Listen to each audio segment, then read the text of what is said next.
let's see. Okay, so so now you ended up on Live and Let Die Uh, set. How was that?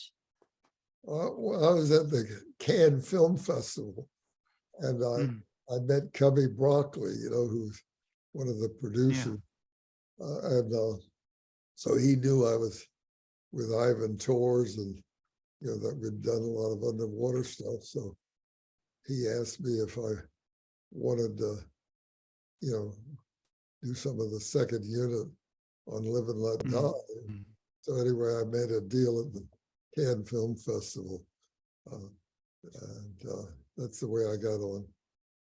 We shot most of it in Bimini, and for the shark stuff and all of that, mm, because I always Bimini is very clear water, and it's best to do underwater stuff in Bimini. We're off of Florida.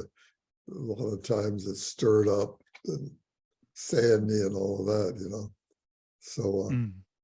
so that's the way I made the deal at the Cannes Film Festival. Did you enjoy working with them? Well, they gave me more money. I didn't know how to spend it all, So, but, it was, Yeah, because I was used to budgets, and yeah.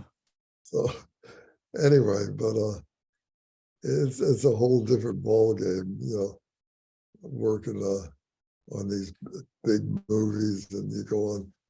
I mean, some of the stuff Melanie's done is unbelievable. Like this Yeah. last thing she did, Manhunt, is about John Wilkes Booth, the man that killed Abraham Lincoln. They had 20 makeup and hairdressers, because everybody had beards and this and that. Yeah. And 170 people on the crew. And Yeah. Well, you gotta be like, you really gotta kind of set up and, be the leader, because they're just like, you've got now all these people that are gonna go, well, I'll go over here. And nobody's paying attention to this, so it's like another thing, though, everybody's gotta be focused. I mean, like every movie Melanie works on, they got the production manager, they got a first, second, third, with the directors and all that. I never had a production manager, and You just went in. and did all that stuff myself, So But you paved the way for it to be like this, yeah, uh, uh, So the Godmothers now. uh, We come to that. Why is this movie so hard to find? well, here again, it was a tax shelter thing, and Is that another one that was addiction? yeah, and but yeah, Mickey Rooney, he wrote the script, and give you, for instance, do you remember the scene? Have you seen The Godmother? I couldn't find it. I looked everywhere. Well, there's a I've the seen only, like the there was a little Spanish, scenes in the. anyway, there's a Spanish version of it. I don't have the American version. I don't know. But that was a tax shelter deal, but Mickey Rooney, wrote the script, and we had a scene where he and his partner go to a Japanese restaurant, and we were planning on shooting something. And Mickey comes in the morning and says, "Hey, Bill, I got a great idea. I just wrote this scene. We're in a Japanese restaurant." And the producer had never produced a movie before, and I said, "Mickey, we don't even have costumes or anything." And he said, "Oh, no. And so he went to the producer, and the producer, "Oh, it's Mickey Rooney. We've got to do it." So anyway, we go out, we get a Japanese restaurant. we had to get the costume. We didn't start shooting till about 2 in the afternoon, and I winged that whole thing, you know. And well, Mickey told me a story that you got to relate this now to, you know, a major actor, but he said when he was under contract to MGM, well, John Barrymore was the big romantic lead, but he was an alcoholic. And halfway through a movie, he went on a drunk and disappeared. So Louis B. Mayer hired every detective agency in LA and every bar, and they finally found him. They brought him back to the studio to do the movie, finish the movie. Every night, they'd handcuff and leg iron him to the bed so he couldn't escape. So can you imagine today, a major star that they handcuff him, you know? I mean, it's ridiculous. Although some might, you know, benefit from that. Well, that's the way they handle the stuff, you know. But, I mean, yeah, the studios, they owned you. You signed their contract. They pretty much, you know, could do whatever they wanted with you. right. So it's crazy. So that brings us to Impulse. Talk a little bit about Impulse, how this came about. Well, Impulse, Socrates Ballas, he was an actor and worked with me as sort of an assistant on a couple of movies I made. And in The Hook Generation, he's the guy on the boat that got shot. Cuban, played a Cuban, he got shot with a spear gun. And so he wanted to produce a movie, and he went over to Tampa, Florida, and he raised the money and hired me to direct it. So we were in Miami. We're going to fly out to LA to try and find some name actor. And we're in the airport, and here William Shatner comes walking by. And I said, hey, there's Shatner. So we trapped Shatner, you know, got him and told him, and we made a deal with him right in the airport, and never went to California. Was he receptive to the idea immediately, or did you have to kind of sell him on it? No, I had to sell him on, you know, I told him what the deal, but see, the way that script was, though, I didn't like the whole concept. The concept, the way he had the Shatner character, he was just, you know, got this little girl, and he was like a bad guy, and, you know, and just sort of a typical mean robber, you know, villain type guy. And I had known con men that they wouldn't come out, like if they wanted to con you out of money, they wouldn't approach you. Well, being in Hollywood, you know, con men. Now listen, I know the Hollywood mind better than any Florida cracker you'll ever meet, I'll tell you that. but anyway, it was a situation that I sat down with Tony Cruchellis, the writer, and Shatner, and I said, I've known these guys that when they want to con somebody, they have a deal where they won't let you, oh, I don't need the money, you know, but I'm doing this thing. It's full up, and you know, there's no way you can get involved. But they make it sound where you're begging them to give you money, just like this latest guy that, you know, con these people with the bitcoins. Or oh yeah, exactly. That's the same. The same thing. I know. The same schemes. They just anyway. get changed.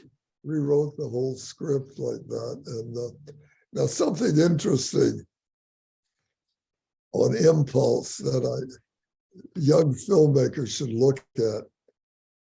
And this is where preparation comes in. Do you remember the scene where Shatner kills the woman and the car goes down into the water? Yeah. The way Beginning of the movie. The way I did that, see, the way the majors would do it. They would just smash a car into the water. Well, they'd probably do it. And Bob McCalsey said when I told him how I did that, he said, "Oh, today we'd CGI it, you know, everything would be CGI, you know." But then it wouldn't look, but you would get the weight of the feel of the car. So it would kind of, you know, I agree with the practical effects still, if you can do it. Here's the way the preparation, Mhm. I knew that scene was going to come up. So in pre-production, I went out to the Hertz Retta, and they were in awe that we were doing a film with William Shatner in Tampa, because nobody had ever done a film in Tampa before. And so I told them, so I picked out a brand new expensive car, and I said, "Can you set this aside for a certain date?" And they said, "Yeah, oh yeah, yeah." So they set the car aside, I could rent it. And I told the guys in prep, I said, "Go out to a junkyard, find me a car. I don't need an engine, a transmission, just something that rolls, that the hood looks something like this new car, and paint the hood the same way." So they went out, and for $200, we set that whole thing up. And the way I shot it is I had the brand new car where Shatner has a woman, he chokes her to death, he hits the car goes down. The old junker, I put a underwater camera in the back of it, goes down like this, hits the water, and the hood flew up and goes down. I mean, it was a great shot, you know. And then I had divers go down. I got the camera and hook a chain, and we pull the car out. And I put the car in the swimming pool of the hotel we were staying at. And I went down and had the girl get in the car. And then I went down with an underwater camera and I filmed her, you know, where she was dead, the thing, you know.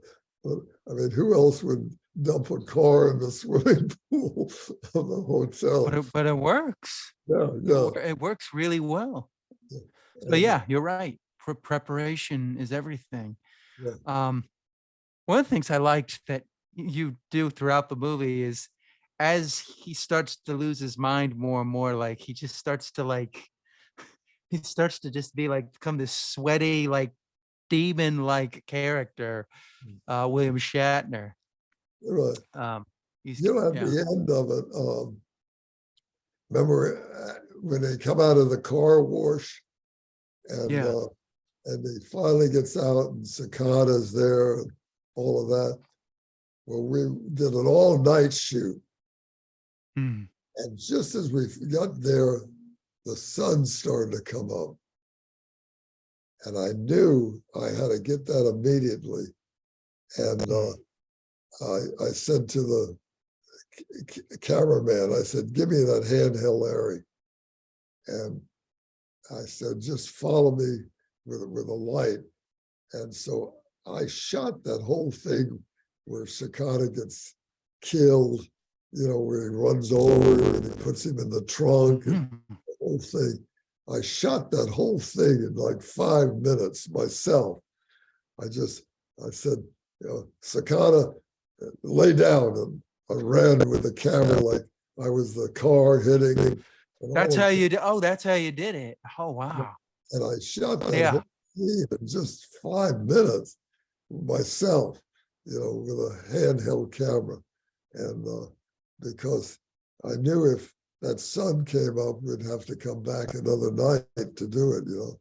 And so that was an interesting. I like that. I like that. I like that shot. And yeah, it's sometimes the simplest. It's right there. Yeah. anything else to say about William Shatner's performance? Like you kind of already alluded to kind of how he knows all the tricks of the trade. Yeah, yeah, yeah. Well, a lot of people ask me, how Shatner has driven some directors crazy. Mm, I don't know if you ever saw that thing on YouTube. You ought to go to YouTube where a director tells him how to read a line. He drives this director nuts. You ought to go on YouTube and watch that. But for some reason, Shatner and I got along good together, and an yeah. interest, in person, Shatner's a funny guy. Like I was out in LA once and I went to see him, and he's got like 20 horses up in Kentucky. He loves horses. Mm, And I walked in and I said, "Hey, Bill, how the horses doing?" Let me tell you this, Grefé. You never invest in something that eats while you're sleeping, because you can imagine what it costs to feed 20 horses, And but in person, he's a funny guy, and I go like, I did about 20 of those half-hour films for Bacardi rum, yeah. and I was doing the one in Puerto Rico at the distillery, so I called up Shatner and I told him I can't pay you what you get on a feature, but you want to come to Puerto Rico and bring your girlfriend and all this. And Yeah. so said, yeah. Then he said, "Well, how much did you get for wardrobe?" And I said, "Well, yeah, I knew all he needed was a shirt and a pair of slacks." And I said, "I don't know, $100. Yeah. Well, maybe I could go to Walmart and find something." That was his answer, because he's used to, I guess, shopping on, Beverly Hills or whatever. But That's anyway, funny. I got along great with Shatner. And, uh, Yeah. So, all right, moving on to Mako Jaws of Death, which originally you had Henry Silva was going to play. Um, you wanted him to play, and then you ended up getting Richard Jacobs, who yeah, I which, thought did a phenomenal job on this. This oh, is actually this might be my favorite of your films, was yeah, Mako, the Richard Jaws of is the Death. most professional actor I've ever worked with. Like, he Yeah. was such a pro. I loved Richard. But see, Henry Silva was really big in Europe at the time. Mm. So I had lunch with him out in LA, and he had read the script, and he said, "Bill, I'm a New York boy, and I can't swim a lick. Can you fake it?" No. I said, "No, I'd love to, but I'm sorry, there's no way, So I didn't use him. But Richard that was the first day of filming, was the worst day I'd ever had on filming. What happened is, see, as I told you, those cameras weighed 200 pounds, the big Mitchells and all that. Mm. So my whole directorial plan was to film with the Aeroflex had just come out with the Airy BL, which was a handheld blimp camera. Because when you're filming on boats and all, it's a nightmare, So there was only 2 of them in the United States. One was in Miami, and a German named Egon Stefan had gotten one, and there was one in LA. So the very first day we were going to film, and I was rehearsing the other actors, and the first AD came in. He said, "Bill, are you sitting down?" I said, "Yeah, why? What's wrong?" He said, "We just wiped out the camera." I said, "You wiped out the camera? What are you talking about?" Well, the assistant had put it on the tripod to load the magazines, and he cross-threaded so when they finished, they put it over their shoulder, they put it, the damn camera came off the tripod and hit and broke the housing. So I said, all right, we'll go back and get a Mitchell. And I went back and got the Mitchell, which is a nightmare, a 200-pound monster. And so later I converted to a blimped Airy that I was lighter than the Mitchell. But so now I'm in rehearsing the actors. And I said, look, I got a handheld Airy that has no sound. And I know two boats are coming up with Johnny Chandler and all come up. Yeah. I said, bring the boats up, I'll shoot those. So I've been rehearsing the actors. Richard Jekyll wasn't in that first scene. And so I'm rehearsing the actors. Bill, are you sitting down? Now what's happened? The boats got stuck on a sandbar, and it will be 3 or 4 hours till the tide comes up to get them off the. So now I got, I've got no camera. Yeah. No boats. No boats. So I said, well, let me think. All right, there's this scene where I can do it with this handheld Airy, where Shatner, where Richard Jekyll is taking a shower, and I said, go get Richard and tell him, I have a change in plans. Can he come? So the AD went out, came back. Bill, are you sitting down? Now what has happened? Richard Jekyll, we just rushed him to the hospital. He jumped on the prop truck and cracked his head open, bleeding like a stuck pig. But now I have no main camera, I have no boats, and to Richard's credit, I know a dozen actors that, I've cut my head, I need a couple of days off. Richard came back and demanded to work, and we didn't start shooting till about 1 or 2 in the afternoon. And he was a real trooper. He's the best actor I've ever worked with as far. Well, he cares about the project. It's not just about him. He cares about the project, and he wants to be a team player. So he's. Well, he was terrific. What was it like to shoot real sharks? How was that? Well, my wife always said when I'd call her from Bimini, she'd say, Bill, do you still have all your toes and fingers?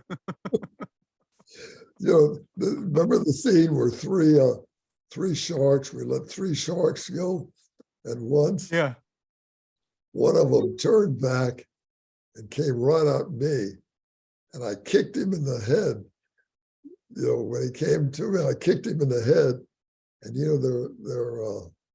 their skin is like sandpaper. I don't know. Yeah. It scraped the bottom of my foot, when I kicked him in the head. But my stuntmen and all, I mean, you saw the scene where they grabbed the dorsal fin. I mean, they were unbelievable. Jordan Klein, the cameraman, was doing one film, and the camera goes, it makes a noise. Yeah. And he was filming that shark, and the shark didn't like the sound, and the shark came at the camera. Boom. And Jordan just shoved the camera in his mouth. Well, the shark's mouth was about this big. He shoved the camera in his mouth, and we shut down his tonsils, And I sold that scene a couple of times, once to the Germans and once to Disney, because I've never seen anybody shoot down a shark's tonsils, Now, interesting thing on that, back then, see, everything was sharks, because they just come out, you Oh, know, Jaws. real words, Jaws. So remember the scene where the girl is in the fish tank or in Yeah. that bar? And so we had we were shooting in Bimini, and we had a shark, and we threw him up on the beach, and the crew came and they said, Bill, can we pull the teeth out of this shark? Because we could get, 25, 30 bucks a tooth, because everybody was making shark necklaces and this and that. So I said, yeah, go ahead.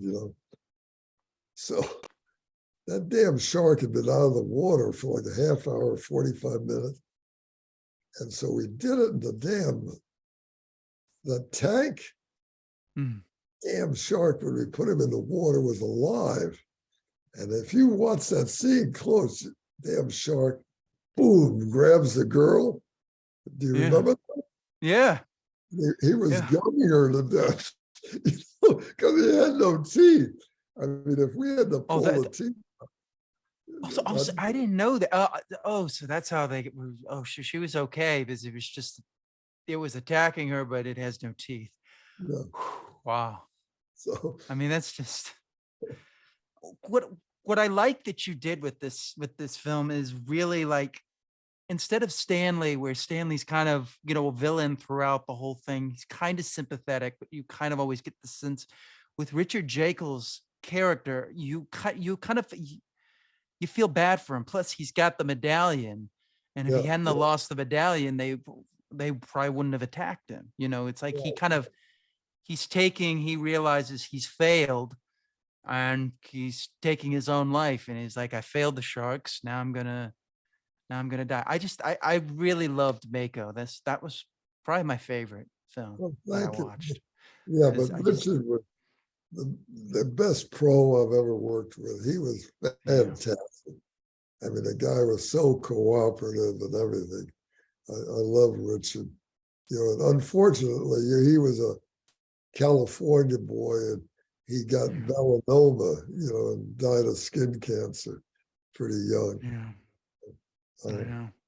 uh, But he was great. He was just phenomenal in that movie. All right, so moving on to we are now at Whiskey Mountain, and you filmed this in North Carolina. Where in North Carolina did you film? well, I have a property up there in Scaly Mm. Mountain, and Mm. so I know the mountains real well. And Quentin Tarantino, did you see that thing he did on I YouTube? did. Yeah, I did. they think they think I ripped off Deliverance, Deliverance. But I but don't, yeah. I never did that because of Deliverance. My two hobbies were dirt bike racing, dirt Yeah. bike riding, because I had dirt bikes up in the mountains, and the second was I'm a Civil War Yeah. amateur historian, So I wrote that about my love of dirt bikes and love of Civil War stuff. So I Mm. wrote it to shoot up in North Carolina, and but I think you heard, when Christopher George shows up, He had you to haul the want me to porta tell him, potties. he'd been in 3 John Wayne movies. John Wayne loved him, And Yeah. he shows up and he said, "Hey, Bill, where's my trailer?" You don't have one. I said, "Well, I got one Winnebago, but it's for makeup and costumes and you 4 actors. But on a John Wayne movie, I had my own trailer. I'm Bill Grefé. I'm not John Wayne, so he was a good sport on that. Yeah. But now we had to go out on location, and I had some women on the crew, the actresses, so I couldn't afford to get a big Yeah. Winnebago that, or not the big Yeah, a big trailer with, trailer with dressing room. So anyway, I said, well, go rent 2 porta potties and put them on a little flatbed trailer. So, and we'll tow them out to locations. So head grip comes to me in Grefé. We only got 1 grip truck and we got to, tow the generator. How are we going to get? I said, well, look, the actor's trailer, it's got a trailer hitch. Hook it. And Christopher George came to me and he said, Grefé, I'll put up with a lot of your. He said, but if they ever find out in Hollywood I had to tow 2 out to locations, I'll never work in Hollywood again. Did he end up doing it? Huh? Did he end up doing it? Yeah, yeah. He did. But Just secrecy. Remember the scene at the waterfall where the girls are all in the water? Yeah. Well, it was about, maybe 35 degrees. It was drizzling rain, a terrible day. And so we had a 7 o'clock call and he never showed up. I called him and said, well, Bill, I looked outside, it's drizzling rain and all. I said, get down here. And we shot all day in the rain, and like that one guy said, nothing stops Grefé. I mean, rain. Yeah. So, but what else happened? There was something else funny. Oh, the rap party on Whiskey Bay. Did you hear about the rap party? I did hear about, yeah, you guys got to a huge fight. Oh, this was, do you want me to tell that? Yeah, I know it, but yeah, tell me about it. Well, after every movie, you have a rap party for the crew and the cast and all that. So we had hired this little place that would film that, and the old lady that owned it, I call her Miss Pitty Pat. She looked like the lady in Gone with the Wind with the curls, the little nervous lady. Yeah. So we had a private bar and we'd rented the place, and this van pulls up with 4 young guys in their 20s, and they came in, do you got anything to drink in here? And she says, oh, well, I'm sorry, this is a private party. And they said, well, we see a bar over there, and they shove her aside. They go, and there was one of the North Carolina guys' name was Booger. And Booger looked like a linebacker for the NFL. He was wide shoulders and this and that. Yeah. And these young guys come up and they sort of push him aside, got a drink, and Booger let him have a right. Bam, down he's down. And now a John Wayne type fight starts, My crew and the North Carolina crew and the 3 guys that are remaining. So I said to Frank Rickman, who was the leader of the North Carolina guys, I said, Frank, you grab a couple of these guys, I'll grab, we got to get them to their van. They're going to get killed. So it was like 35 degrees and it hadn't quite snowed and there was drizzling rain and mud. So he gets 2 of the guys and I got the other guy. We outside and they're holding Booger, because Booger's going to kill him. And so anyway, they get outside and one of the idiot kids hit Frank Rickman. And they said, they hit Frank, turn Booger loose. So we're out there. Oh, poor guy. Another guy hits me. And so I'm down and I got the guy, and we're in the mud. I mean, it was just terrible, muddy. Yeah. I got the guy in a headlock, and Melanie's got one of my legs, and my wife, Grace, has the other, and they're dragging us through the mud, and I'm pounding this guy. And Frank Rickman literally bit this guy's ear completely off. And the next day, this guy came looking in the mud for his ear, hoping it could be sewn back on. So that was a rap party to end all rap parties. See, I didn't know all that. I knew you guys had a Even fight. I though did not know you bit a Grefé guy's asked Melody sometime about ear off. Oh my gosh. That's crazy. That's yeah, crazy. One of the things I love about I really love the ending. You know, you think they get out and then the guy comes up. Was that always the intended ending? yeah, yeah, yeah, yeah, yeah. I figured that all out, and but what I got more compliments on was the the way I did the rape scene with the Yeah, Polaroid camera. the Polaroids. Yeah, I mean, Quentin Tarantino said that took a lot of figuring out how to do that, which Yeah, so but any event, yeah. Well, thank you so much for doing this. I just have a few, quick questions to ask you about just, life, and then we'll go. But thank you so much for doing this. I appreciate it. it was fun. By chance, do you make a DVD of this? I'm gonna put it on YouTube, and I'm also gonna have the audio of it for the podcast. So there will be two ways for you to watch it. Yeah, okay. All right, terrific. All right.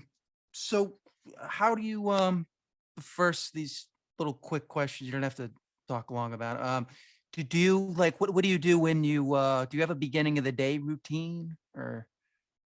Well, no, unfortunately, I hurt my back a lot Mm, because my wife died a few months ago, and mhm, we had an accident. She fell, and I hurt my back. So, you know, yeah, when I've done a lot of stuff with young filmmakers, and and I like to shoot short stuff, and but you know yeah, some people ask me what does it take to direct a movie, and I said a strong pair of legs, because I never sat down. I was always doing this yeah, and doing that, yeah. and so anyway, but it's you'll get a kick out of that thumbs. Go to YouTube Yeah. thumbs.